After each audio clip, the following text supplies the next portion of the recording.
Galba tenía más de 70 años cuando fue proclamado emperador, por lo que era obvio que no tendría tiempo de hacer todo lo que tenía planeado. Puso mucho empeño en refrenar la insolencia de los soldados, castigar el vicio y llenar el exhausto tesoro público, pero no llegó a lograr nada de eso. Tenía varios favoritos, y según sus consejos era o demasiado severo o demasiado suave. Su falta de firmeza hizo que no tardara en haber descontento y revueltas. Como no tenía un hijo que fuera a sucederle, Galba quiso adoptar a un joven noble llamado Lucio Calpurnio Pisón Frugi Liciniano, pero el Senado y los soldados no aprobaron esta decisión. Otón, uno de los favoritos de Galba, esperaba ser adoptado como heredero, pero cuando vio que iba a ser otro el elegido, sobornó a los soldados para que lo apoyaran a él con el dinero que había robado del tesoro de Galba. La turba creyó lo que les había dicho Otón y declararon que él debía ser emperador en lugar de Galba. Se precipitaron hacia el foro, se encararon con el emperador y le cortaron la cabeza. La pusieron en una pica y la llevaron por el campamento como en triunfo, mientras el cuerpo abandonado lo enterró un esclavo leal al antiguo emperador. Tras un reinado muy breve, Otón se enteró de que las legiones romanas del Rin habían proclamado emperador a su comandante Vitelio, que iba de camino para enfrentársele. Fue hacia el norte para luchar con él y en los primeros encuentros su ejército tuvo la ventaja. Sin embargo, en la gran batalla de Bedriaco sus tropas fueron completamente derrotadas y 2 días más tarde Otón se suicidó para evitar caer en manos del enemigo. Entonces Vitelio entró en Roma como emperador y sucesor de Galba y Otón, cuyos reinados combinados no habían durado ni un año. El nuevo emperador, Vitelio, no era cruel como Tiberio, Calígula y Nerón, ni limitado como Claudio, ni víctima de sus favoritos como Galba. Pero tenía un defecto tan desastroso como cualquier otro: la gula. Estaba pensando siempre en comer y beber. Vivía con gran lujo en casa, pero a menudo se autoinvitaba a desayunar, almorzar o cenar a casa de alguno de sus cortesanos, donde esperaba que le ofrecieran las más exquisitas viandas. Tanto amaba comer que, según se dice, cuando había terminado una buena comida, se tomaba un vomitivo para volver a comer y de esa forma era capaz de disfrutar de 4 cenas en un día en lugar de una. Esta glotonería repugnante se hizo tan conocida que muchos romanos decidieron no obedecer a un hombre cuyos hábitos se asemejaban a los de los animales. Por tanto, tomaron la determinación de elegir como emperador al general Vespasiano, que había obtenido muchas victorias durante los reinados de Claudio, Nerón, Galba y Otón, y que ahora estaba sitiando Jerusalén. Atendiendo los deseos de sus soldados, Vespasiano dejó a su hijo Tito para terminar el asedio y envió un ejército a Roma que se enfrentó y derrotó a las fuerzas de Vitelio. Al emperador no le importaba mucho el título imperial, por lo que ofreció entregarlo con la condición de que se le permitiera conservar una cantidad de dinero lo suficientemente grande como para seguir con su estilo de vida. Cuando se lo negaron, trató de defender su posición en Roma. Sin embargo, el ejército de Vespasiano no tardó en entrar en la ciudad.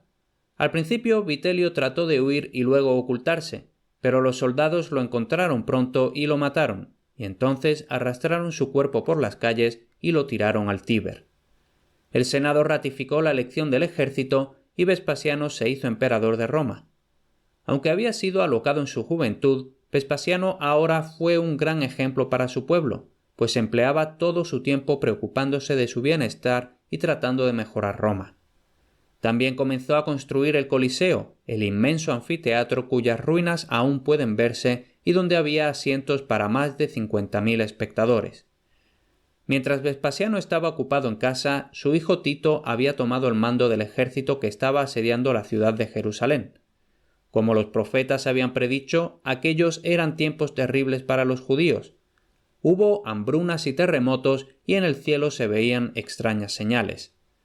A pesar de todas estas señales, Tito hizo brecha en las enormes murallas, escaló los terraplenes y finalmente tomó la ciudad, donde el hambre y la peste estaban por doquier. Los soldados romanos saquearon las casas y les prendieron fuego.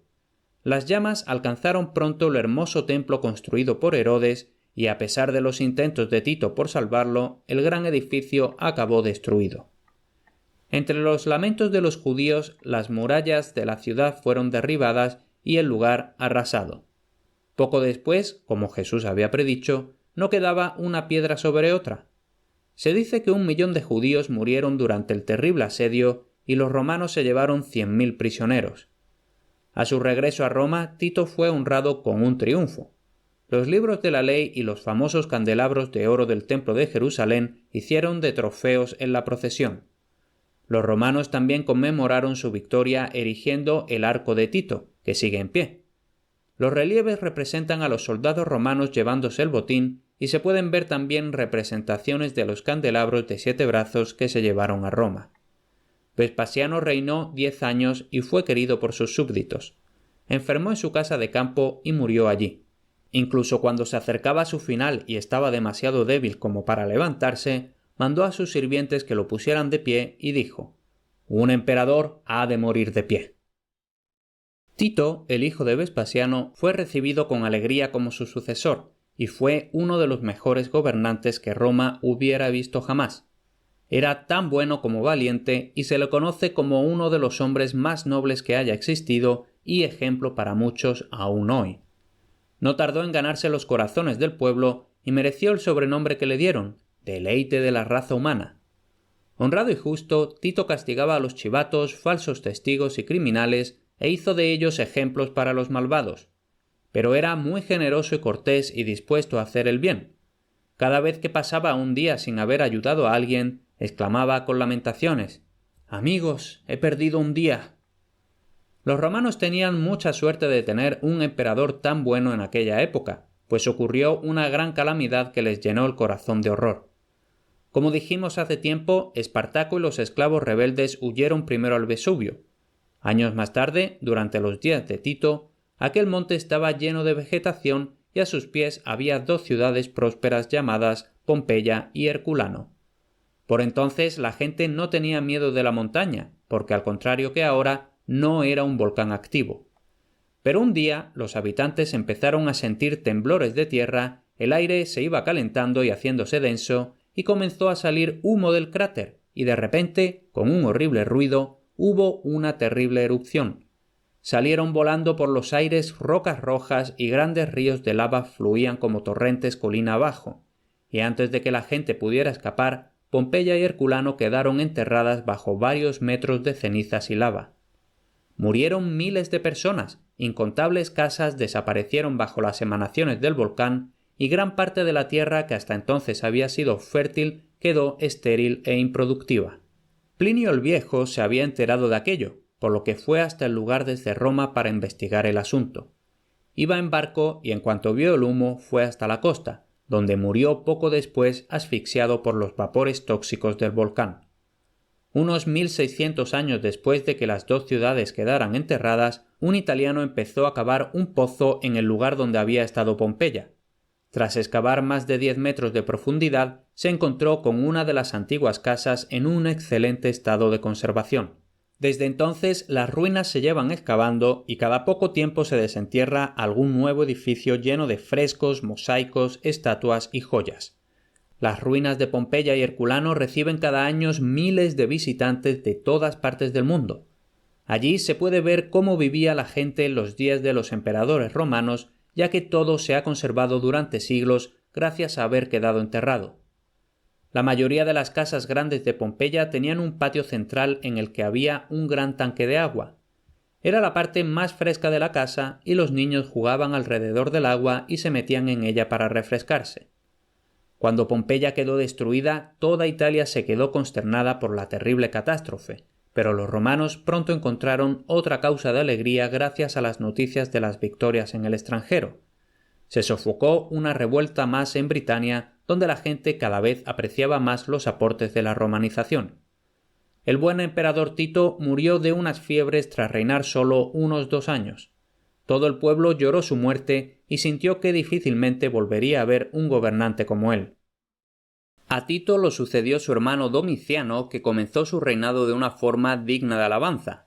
Sin embargo, le gustaba demasiado apostar y entregarse a los placeres.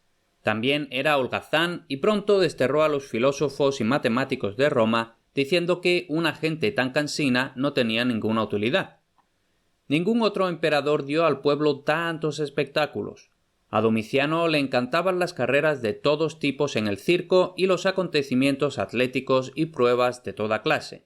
Él mismo era un magnífico arquero.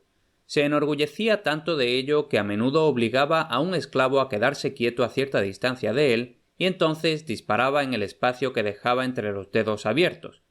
Aquello era bastante cruel, porque si el emperador fallaba o el esclavo temblaba, podía significar una terrible herida o incluso la muerte.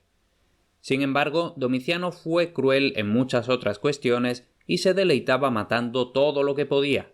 Se dice que nunca entraba en una habitación sin atrapar, torturar y matar a cada mosca.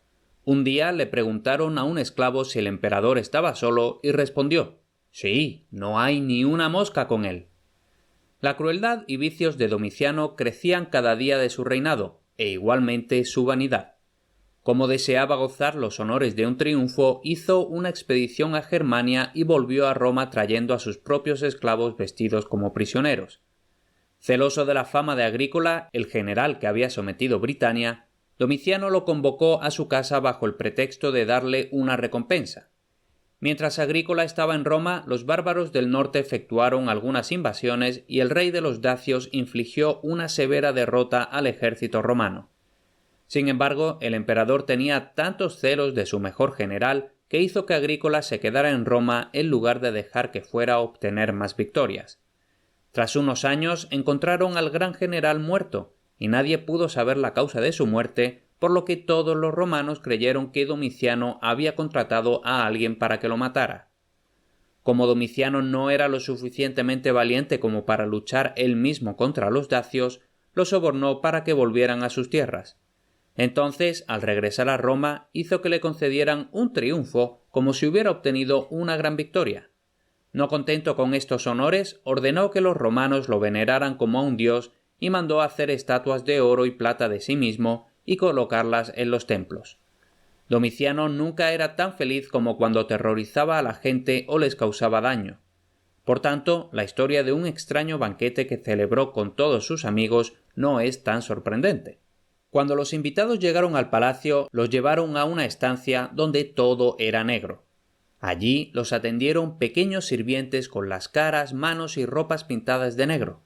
También los divanes estaban pintados de negro, y ante cada invitado había una pequeña columna negra que parecía una especie de monumento con el nombre de cada uno. A los invitados iban sirviéndoles todo en silencio, y lo único que se oía era una música funeraria.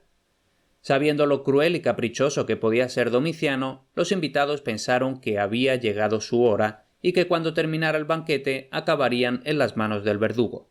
Por tanto, es fácil de imaginar el alivio que sintieron cuando los dejaron marchar indemnes.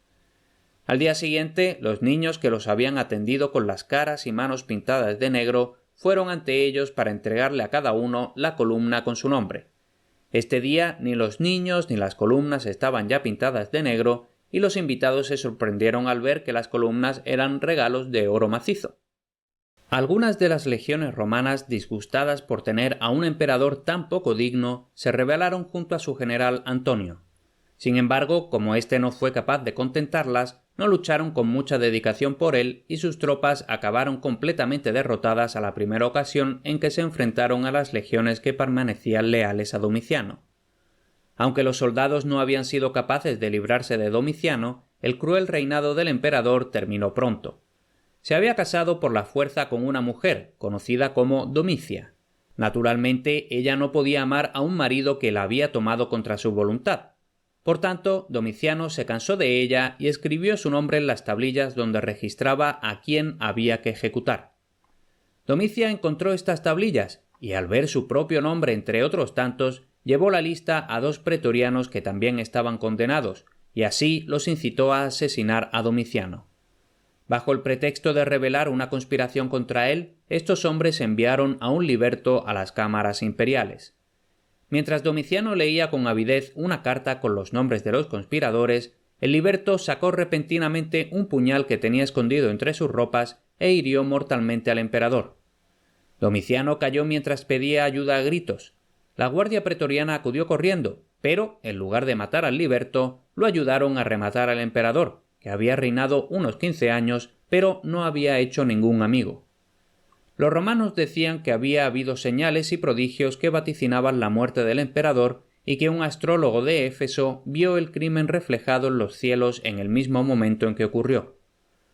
Bajo el reinado de Domiciano hubo otra terrible persecución de los cristianos, y Juan, un discípulo de Jesús, fue desterrado a la isla de Patmos, donde escribió el Apocalipsis, el último libro del Nuevo Testamento. Aunque Juan escapó en aquella ocasión, acabó siendo un mártir, pues lo torturaron echándolo en una caldera de aceite hirviendo. Sin embargo, algunas historias dicen que Juan no murió con el aceite hirviendo, sino que vivió hasta ser muy anciano. En el lugar donde se dice que fue torturado, se erigió una capilla con su nombre.